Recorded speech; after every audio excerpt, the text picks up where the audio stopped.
اما بعد فاعوذ باللہ من الشیطان الرجیم بسم اللہ الرحمن الرحیم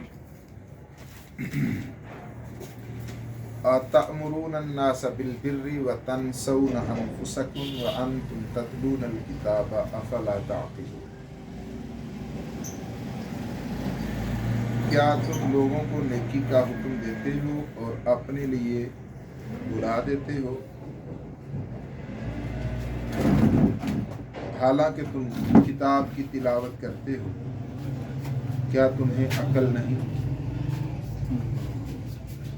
اس آیہ مقدسہ پر اس سے پچھلے سبق میں ہم نے ایک تفسیر کو پڑھا تھا، وہ اس تفسیر کے بھی 2 حصے تھے، ہم نے الحمدللہ دونوں حصے پڑھ لیے تھے۔ یہ آیہ مقدسہ مسلمانوں کے لیے نازل ہوئی،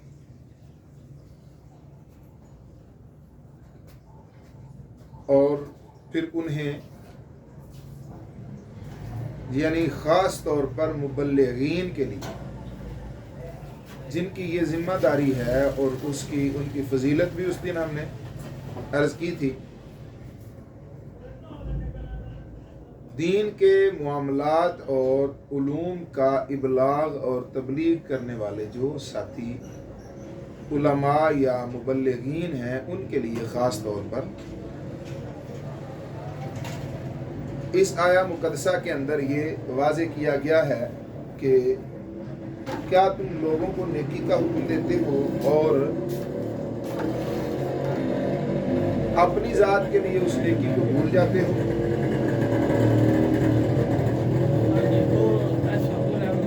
اس سلسلہ کے اندر 2 چیزیں ہم نے اس دن سیکھی تھی۔ ایک تو یہ تھا کہ پھر اگر خود نہیں کرنا تو نیکی کا حکم ہی نہ دیں، اور دوسری یہ ہے کہ نیکی کا حکم دیں تو پھر اس پر عمل بھی کریں۔ تو بڑی خرابی یہ ہے کہ جس کام کو بندہ خود کرتا نہیں ہے اس کو کہنا ہی چھوڑ دے۔ اس پر میں نے اس دن شاہ صاحب کی مثال بھی دی تھی۔ اور دوسری خرابی یہ ہے کہ پھر کر لیا اگر خود عمل، یعنی اس بات پر کہ کہنا شروع کر دیا لیکن کہتے رہے، کیا کچھ نہ، تو اس پر وہ لوگوں نے جو مثال مشہور کر رکھی ہے کہ مولوی جو آندے نے او کرو، جو کردے نے او نہ کرو، تے حکیم جو کردے نے او کرو، جو آندے نے او نہ کرو۔ یہ ایک اپوزٹ لوگوں نے مثال گھڑ رکھی ہوئی ہے۔ اس سلسلہ میں اگر ایسی ہی بات ہو کہ بندہ اتامرون الناس بالبر، لوگوں کو تو نیکی کا حکم دیتا رہے، وتنسون انفسکم، اور اپنی ذات کے لیے اسے بلا دے، اور لوگوں کو بھی تلقین قرآن پڑھ پڑھ کے کرے، تو پھر تو مثال سچی آتی ہے۔ اس میں تو پھر 2 رائے ہے ہی نہیں کہ بندہ لوگوں کو ہی کہے۔ میں اکثر علماء سے یہ کہا کرتا ہوں کہ یہ حدیثیں صرف لوگوں کو سنانے کے لیے ہی ہیں یا ہم نے ان پر خود بھی عمل کرنا ہوتا ہے؟ یہ بڑا ضروری ہے۔ لِمَ تَقُولُونَ مَا لَا تَفْعَلُونَ، قرآن دوسرے مقام پر ارشاد فرماتا ہے تم وہ کیوں کہتے ہو جو تم خود کرتے نہیں۔ لِمَ تَقُولُونَ مَا لَا تَفْعَلُونَ، کیوں کہتے ہو اس بات کے بارے میں جو تم کرتے نہیں ہو۔ تو سب سے ضروری چیز کیا ہے؟ سب سے ضروری ہے کر کے دکھانا۔ اسلام عملی زندگی کا نام ہے۔ ہمارے پیارے آقا صلی اللہ تعالی علیہ وبارک وسلم نے جو بھی حکم ارشاد فرمایا اس پر عمل کر کے لوگوں کو دکھایا۔ حالانکہ اگر سرکار دو جہاں صلی اللہ تعالی علیہ وبارک وسلم عمل نہ بھی کرتے تو وہ تو شہنشاہ ہیں، اللہ نے میرے آقا صلی اللہ علیہ وسلم کو بادشاہ بنایا پوری کائنات، لیکن کر کے دکھایا ہے۔ جب نئے نئے کام نافذ کیے جا رہے تھے تو اس وقت شراب کا چھوڑ دینا بھی بہت بھاری لگتا تھا۔ اچھا شراب بھی لوگ چھڑ دیں گے؟ تو جب ممانعت آئی تو دسترخوانوں پر مٹکے پڑے ہوئے لوگوں نے بہائے تو مدینے کی گلیوں میں سیلاب آ گیا شراب کا۔ پھر اس کے بعد کسی نے ایک گھونٹ چکھنے کی بھی کوشش نہیں کی۔ جب کسی بھی مروجہ تمہارے رسم و رواج کے مطابق کام سے منع کیا جاتا ہے تو اس کا ترک کرنا بڑا مشکل لگتا ہے۔ پھر بندہ سوچتا ہے کیا اسے کوئی کر سکتا ہے؟ تو اللہ کے محبوب صلی اللہ علیہ وسلم نے پہلے کر کے دکھایا۔ آج لوگ کہتے ہیں کہ جھوٹ بولنا تو کاروبار ہی نہیں ہوتا، تو سید عالم صلی اللہ علیہ وسلم نے بغیر جھوٹ بولے کاروبار کر کے دکھایا۔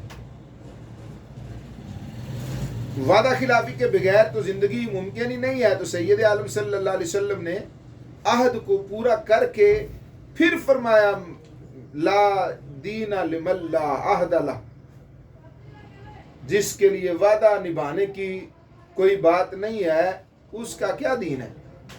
فرمایا لا دین لمن لا عہد لہ، جس بندے کے پاس عہد نہیں ہے اس کا کوئی دین نہیں ہے۔ پھر اس معاشرے کے اندر جہاں سچ بولنا ناممکن حد تک مشکل لگتا تھا، اس دور میں صادق اور امین کا لقب پایا میرے آقا صلی اللہ تعالی علیہ وسلم۔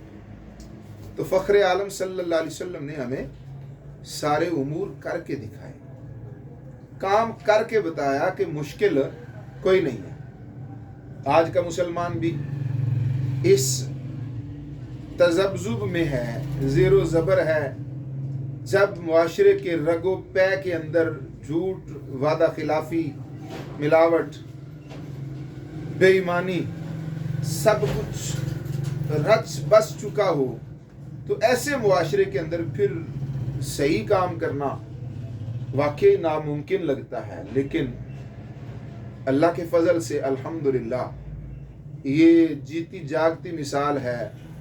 ہم نے تجارت کی ہے تو نبی پاک صلی اللہ علیہ وسلم کی سنت سمجھ کے کی، اور پھر تجارت کے اندر اس معاشرے کے تمام ان مغالطوں کو اور بیانیوں کو ہم نے شکست فاش دی ہے کہ جو بیانیہ بنایا ہوا ہے کہ ملاوٹ کے بغیر تم کما کچھ نہیں سکتے، اللہ کے فضل سے ہم ملاوٹ کے بغیر کماتے ہیں اور کماتے ہیں۔ معاشرے کا یہ جو بیانیہ ہے کہ بغیر جھوٹ بولے کاروبار ہی نہیں ہو سکتا، تو الحمدللہ ہم نے اس بیانیے کو بھی شکست دی ہے اور بغیر جھوٹ بولے الحمدللہ کاروبار کر رہے ہیں۔ اللہ کے فضل سے اللہ تعالیٰ اچھا رزق عطا فرما رہا ہے۔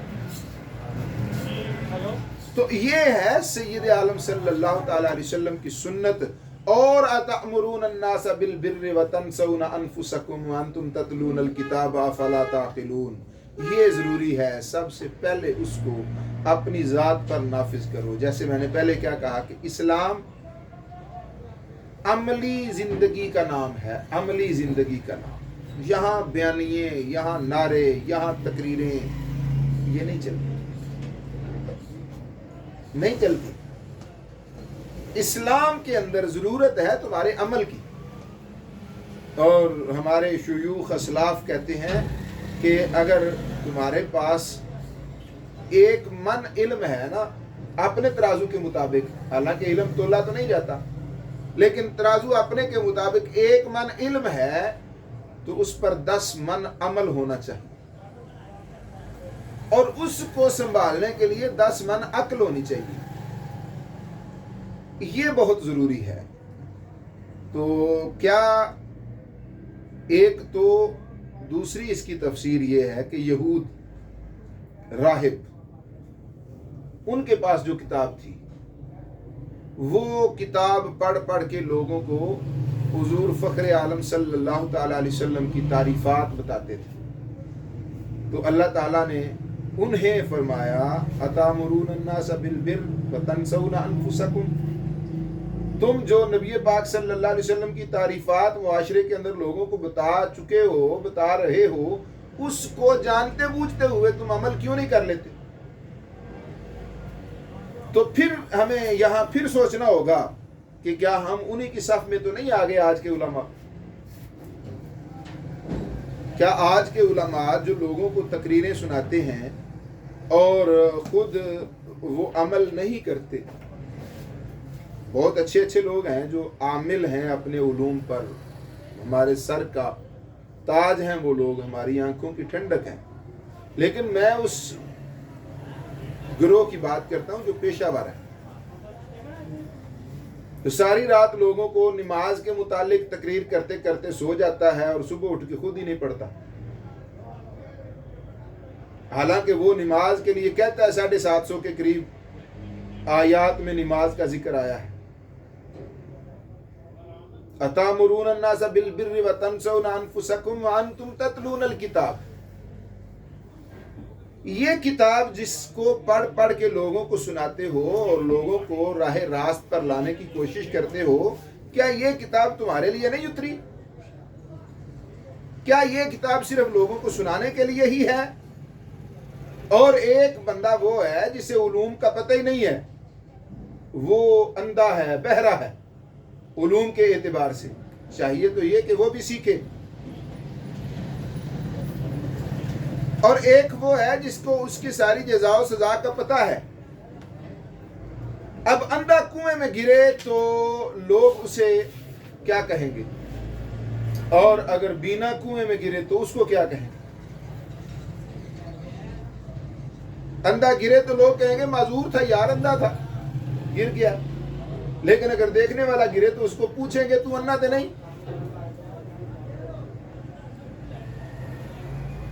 یہ ہے کتاب پڑھنے والے، کتاب پڑھانے والے، کتاب سکھانے والے، کتاب سمجھانے والے، کتاب سمجھنے والے، اگر وہ خود عمل نہیں کریں گے تو اللہ تعالیٰ فرماتا ہے فلا تعقلون، کیا تمہارے پاس عقل نہیں ہے؟ تمہیں عقل نہیں ہے؟ تو اس آیت مقدسہ کا جو تاخیر یعنی جو اس کا خاتمہ ہے وہ اللہ تعالیٰ نے کن الفاظ میں بیان فرمایا؟ فلا تعقلون، کیا تمہیں عقل نہیں ہے؟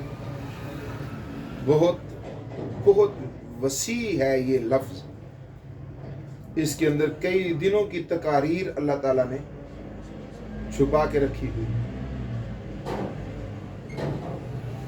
لوگ آج عقل مندی کا راگ الاپتے ہیں، جو چنگے پیسے کما لیتا ہے لوگ اسے ہی عقل مند سمجھتے ہیں، جنہاں نے پڑھولے چ دانے انہاں دے کمڑے بھی سیانے۔ اب یہ سیانت اور یہ عقل مندی لوگوں کا اپنا اپنا بنایا ہوا معیار ہے۔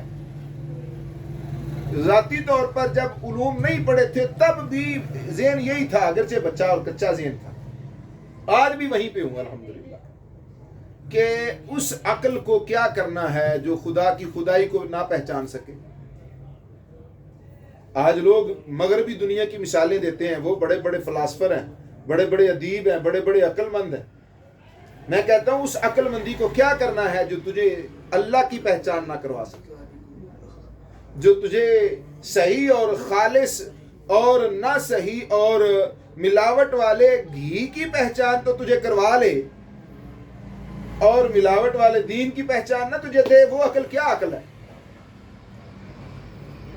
افلا تعقلون، اللہ کے نزدیک جو معیار عقل ہے وہ یہ ہے کہ تم قرآن کو صحیح سمجھو، پھر اسے بیان کرو، لوگوں تک پہنچاؤ، اس پر عمل کرو۔